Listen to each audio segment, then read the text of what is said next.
today's video, I'm going to show you how you can search problems in Q&A. Watch the video till the end so that you'll be able to do the following activities by yourself. Before moving on to the video, make sure you like this video and subscribe to our channel. Okay, now let's move straight into the video. Open your Q&A app, which can be downloaded through App Store.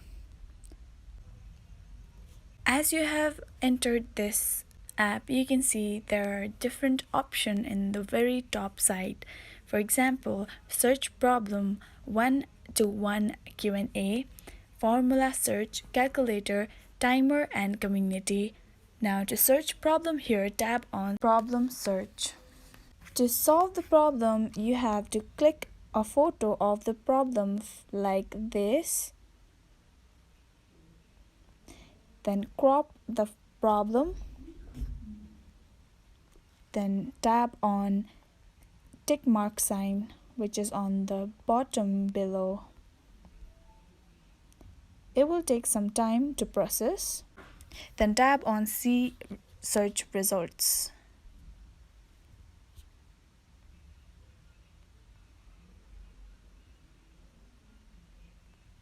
And here are the answers that it is provided.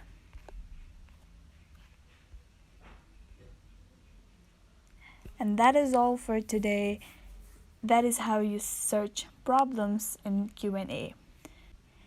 Thank you so much for watching till the end. If this video was helpful for you, do like, share, leave a comment down below, subscribe to our channel and hit the bell icon so that you'll get notified when we post new videos.